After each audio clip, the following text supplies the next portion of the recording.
పెద్దలకి, ఉపాధ్యాయులకి, ప్రధానోపాధ్యాయులకి,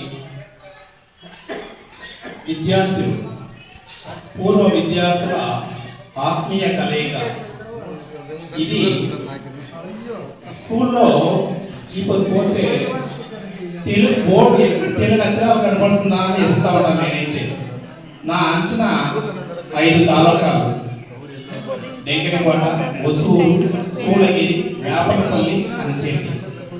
ఈ 5 తాలూకాలను మనకి 472 తెలుగు స్కూల్ ఉండే పూర్వం. ఇప్పుడు తెలుగు స్కూల్ లేదంతా ఇంగ్లీష్ మీడియం అయిపోయా. దాంట్లో తెలుగు బోర్డు కూడా మాయమైపోయా.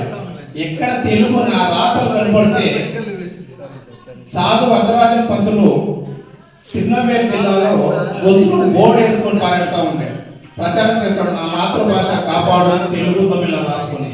అట్లా మహానుభావులు భాష కోసం పోరాటం చేస్తే మనం ఎంత అని కృష్ణగిరి జిల్లా తెలుగు రచయిత సంఘం ఓసూరులో ఇప్పటిదాకా 25 తెలుగు పుస్తకాలు వేసింది. మన ప్రాంతంలో మాట్లాడే తెలుగు మాటలతో కథలు రాశాం మేమంతా.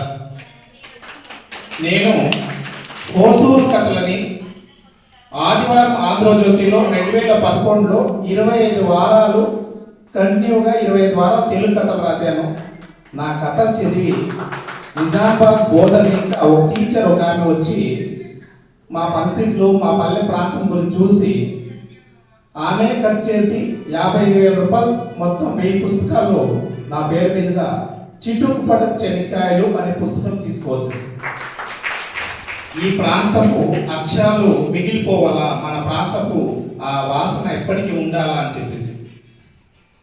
ఇప్పుడు ఈ మధ్యనే ఒక 15 రోజుల ముందు భైరవంగం స్కూల్లో గోడ పైన, అంటే స్కూల్కి లోపల పోయి వీడియో తీస్తే పర్మిషన్ ఇచ్చేయలేదు, వీడియో తీయకూడదంట స్కూల్లో.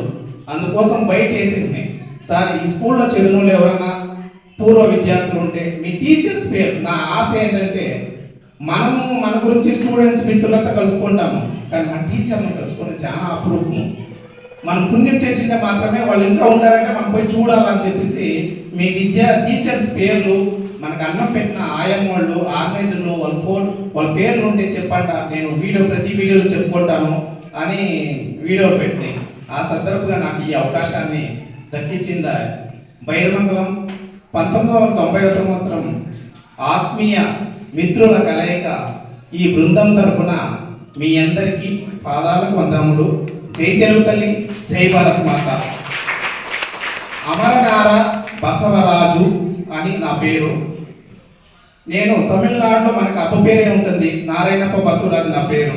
నేను తమిళనాడులో తెలుగుడు కాబట్టి మా అమ్మ పేరు ముందు పెట్టుకొని అమరావతి నారాయణప్ప అనే పేరులో అమరనార బసవరాజు అని నా కథలు ప్రారంభం చేసింది. అదే పేరు పైన ఇప్పుడు యూట్యూబ్, ఇన్స్టాగ్రాము, ఫేస్బుక్ మూట్లను డెంకనకోట యాస అని చెప్పేసి మన ప్రాంతంలో నడిచే తెలుగు భాష సంబంధపట్టి మీరు ఎక్కడ ఒక అంగడిలో తెలుగు బోర్డు వేసింటే దాన్ని కంపల్సరీ నేను అడగకుండా వచ్చి వీడియో చేస్తాను. ఎందుకంటే నాకు ఒక ఆశ, భాష అంటే అభిమానము. తప్పకుండా మీరు కూడా ఎక్కడైనా అంగుళ్ళో, మీ అంగడిలో కానీ, మీ ఆఫీసులో కానీ, మీ గాడీలో కానీ, మీ కారుల్లో కానీ మాతృభాషకి కొంచెం అవకాశం ఇచ్చి మీ అమ్మ నాయన పేర్లన్నీ అక్కడ ఆ తెలుగు భాషలో వేసుకుంటే దానంత పుణ్యం మనకి ఏముండేలే. భాష చేయాల్సిన గొప్ప సంస్కృతి సంప్రదాయం అది ఉంటే. ఈ అవకాశం ఇచ్చి మీ అందరికీ మన హృదయపూర్వక ధన్యవాదాలు.